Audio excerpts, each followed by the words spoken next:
10% property tax hike in Toronto? What the heck? I'm gonna give you my take on how it will affect the market in this video, plus, the perspective of both sides, and you'll see where I stand.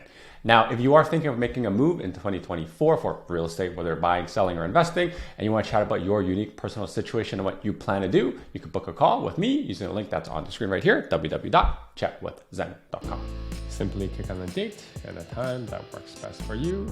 And then when you see the prompt, fill in your name, email, mobile phone number, and the question you have for me, and then we'll chat then. Good day, Toronto. Welcome to the Prime Properties TO channel. My name is Zen, and if you're enjoying the content I'm putting out there, do me a favor and like and subscribe so we can get the message out to a lot more people in the GTA. Now, there's been, a lot of commotion, pot stirring as of late regarding this 10.5% property tax increase from the city of Toronto. And, if you ask me, personally, I think it's personally reasonable, and I think some people will not like that I'm saying that, but I have actually been saying that for quite some time that, the city should be increasing property taxes instead of all the other shenanigans they're doing to get revenue, right? But I'll give you both perspectives of this, but I already know, like I said earlier, that people are going to be upset regardless of which perspective I give you, right? So here are some facts so you understand what's going on before I give you my take on both sides. Toronto has historically had very, very, very, very low tax rates, right? So what I mean by the tax rate is that the tax that you personally pay if you own a property in Toronto is calculated by the mill rate, the tax mill rate, or what we call the multiplier, and that has always been around 0.67%, right? So that's a fraction of 1%.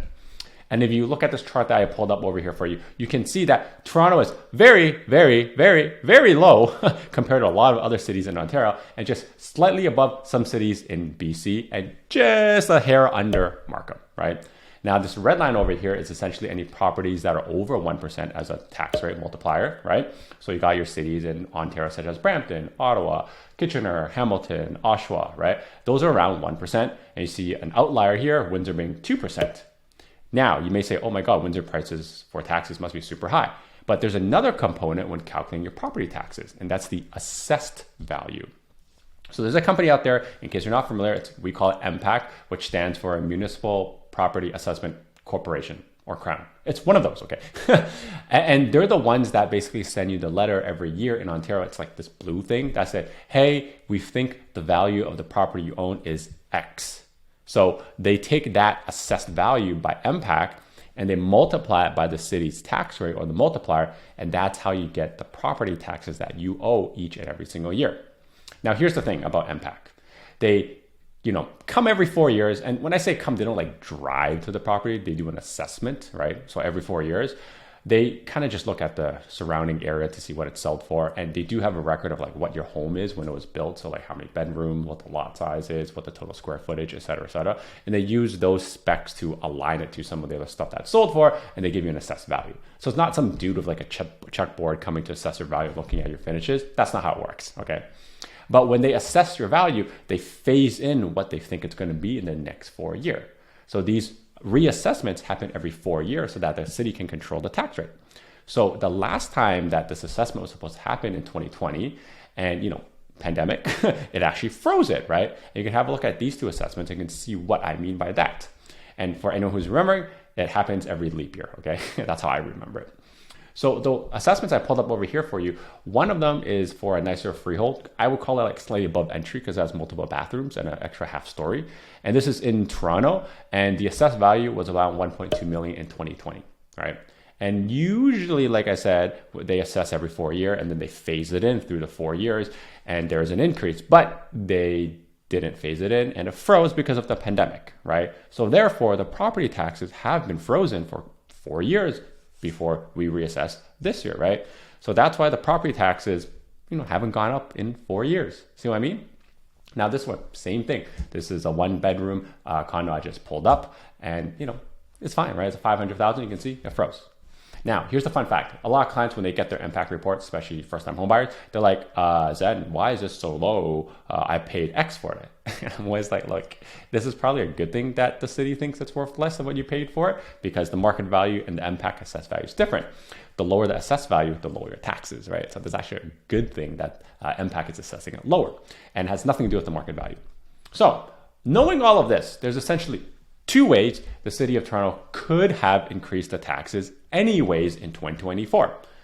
Either through the MPAC reassessment or they increase the mill rate. And let's be real, they can control the MPAC assessment if they are in a budget deficit, right? So to come out and say we're going to increase it this way seems rather aggressive to me, but either way, taxes should be going up because the reassessment is happening this year anyways. And we had a huge run up in values for homes during the pandemic, like before 2020. So the reassessment is going to hit us anyways. So yes, prices are down right now, but they're still massively up from 2020. So now that you understand the facts, here's kind of my take on both sides. Don't hate me for it. Here's the pros to increasing property taxes. The city won't have to bank on the land transfer tax revenue that they saw a huge increase in 2020 and 2021 because we saw a huge drop off in volume in 2022 and 2023 by like almost 50, which means that in the years before, we got like $1 billion of land transfer tax revenue, taxes, but we dropped off halfway. So therefore it's been halved. And therefore now it's only 500 million instead of $1 billion. So that's a really, really big loss in revenue. So without the land transfer tax, the city's basically broke. That's one of the problems with only relying on these things that aren't a reoccurring revenue for the city, such as property taxes. And then you also have your development charges, which is another big chunk of revenue. So like taxes for the city. And it's been increasing for a very long time. And I've talked about this in 2018. It's a whole bunch of shenanigans. It's like, I think 10x or something like that. And it keeps getting passed on to the people who buy new properties, whether it be first-time homebuyers or investors. And that cohort has kind of stopped buying and building. Therefore, that revenue has dropped off as well. And, like personally, I have always found that very unfair that the tax burden of the city gets pushed onto the first-time home buyers and, some investors for the new build homes because the builders essentially pass those development charges onto the buyers. And they're, essentially a really big contributor to the price of real estate.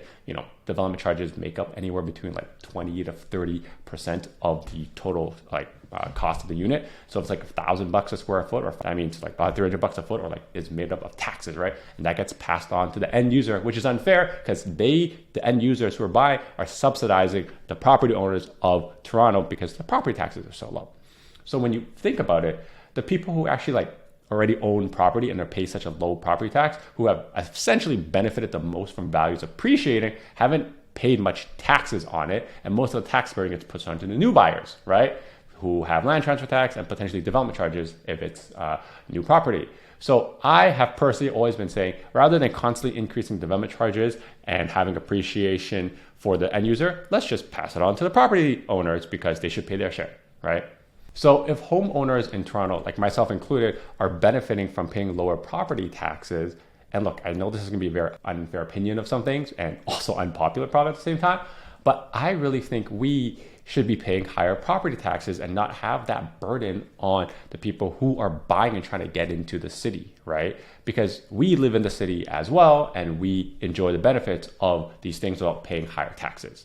So I actually think it's very fair that we're paying it, and I applaud Olivia Chow for having the cojones to actually raise this because it was such an unpopular thing to do, and everyone always called it political suicide, right? But I think she is technically very smart that she is doing it in the beginning of her 4-year term, so that maybe we all forget, right? Because we'll probably end up complaining about something else, right? Don't forget, we voted her in, so it's on us if we're complaining about the fact that taxes are higher because it was in her platform. Now, here are the cons and things I don't like about having the property taxes higher. And a lot of people I've spoken to, including my clients, they feel that the level of services in Toronto has decreased, and it's to me kind of like the chicken or the egg situation, right? Has the level of services from the city of Toronto decreased because we don't have enough revenue to sustain and support the level of services we have? Or is it because we have too many people here and we don't have enough services, right? Kind of like the wait time to like the hospitals, whatever. I think it's a little bit of both, but if we have some revenue, we can have better services. So I agree in that sense, but I don't think we need to increase property taxes that high on the con side because I personally don't think the government, doesn't matter what the party is running an efficient operation for the city regardless, right? Look at renaming Dundas Street as an example, okay? I have personally never heard of any city cutting anything that isn't required, let alone the sheer amount of like public workers that have been hired since the pandemic, right? But they never get let go. And do we need that much glut and bureaucracy? Probably not, right? And look, I'm all for first responders, hospital workers, firemen, police, and whatever. But like the bureaucracy that gets added up to move the needle in the city, it's a little bit too much if you ask me, right? And that's just my opinion. I think there's just a little bit too much waste. Now, I'm sure it could be ran efficiently. So, if we trim the fat around the operational side without having to increase the property taxes that much, I feel like that's kind of a very fair kind of trade-off, right?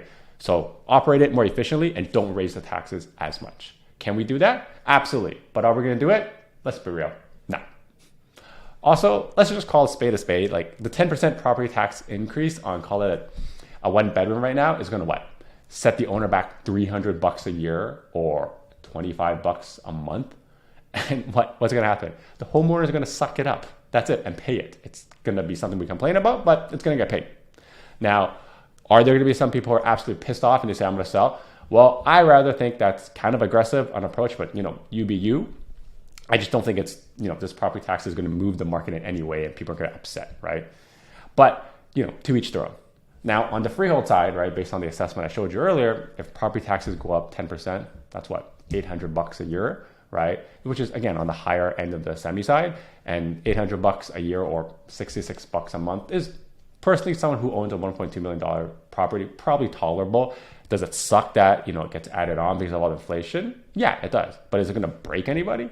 Probably not, right? And that's kind of what I'm saying. Like, I don't think it's going to move the needle. It's just annoying that there's a tax hike right now during, as people are kind of collectively dealing with the inflation right now. So it sucks.